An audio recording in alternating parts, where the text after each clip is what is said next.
Hello everyone, welcome to the Upfront. During an occupation that spans over 3/4 of a century, Israel has carried out acts ranging from forced immigration to genocide.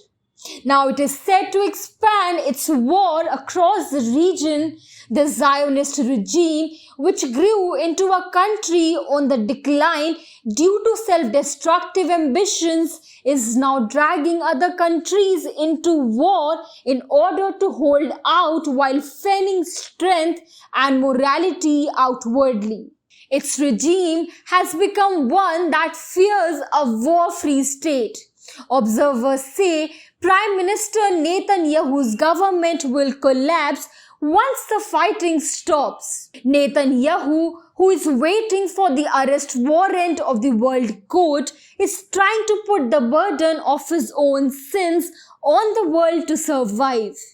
Even those who support this violent nation, which is declining militarily, politically and economically, are in the state of facing disdain. 10 months of intense efforts to drown the Palestinian freedom struggle in blood have yielded nothing. Lakhs were killed, war crimes were committed aplenty, and many adversary leaders were killed in stealth. An entire region has been devastated, but nothing achieved militarily. Observers point out that Israel is in a worse state than 10 months ago. The Europeans who led Israel, the last European colony in the Middle East, have no agenda other than war. Diplomatically, Israel now remains isolated. Many countries have officially recognized Palestine. Israel is criticized in various countries' parliaments and Olympic venues.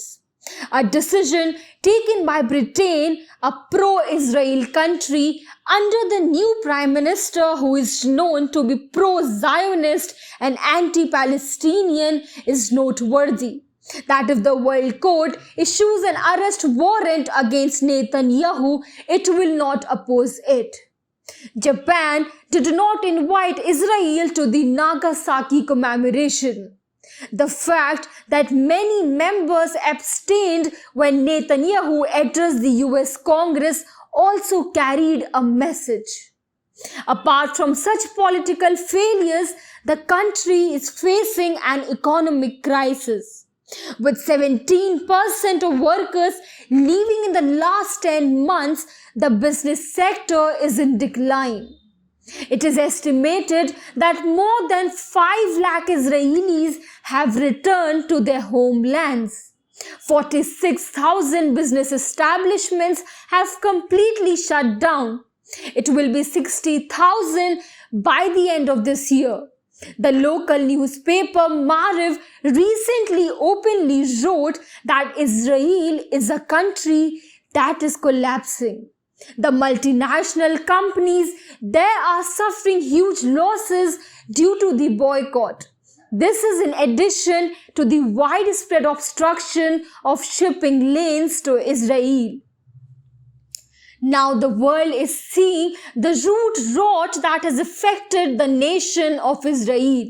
There are already reports of inhuman torture of Palestinian prisoners. Finally, fearing the intervention of the World Court, the authorities decided to take action against 9 Israeli soldiers who sexually assaulted a Palestinian man.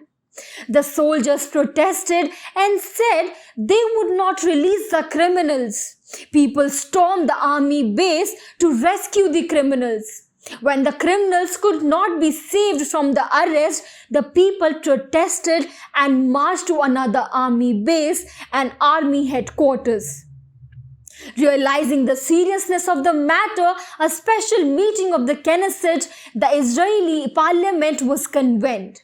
In the process, one member of the ruling party defended the soldiers, while another asked, is it legal to have Palestinian with a stick stuck in his anus and bleed in the hospital? The immediate answer was that whatever you do to them is legal.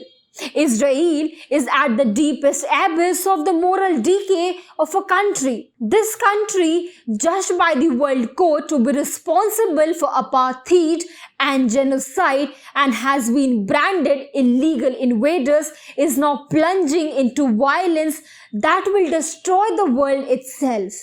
If countries, including the United States and the UN leadership, do not have the wisdom to understand it, the result will be total destruction.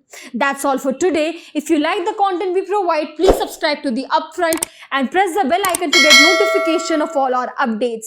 Please share our videos and educate others. Thank you.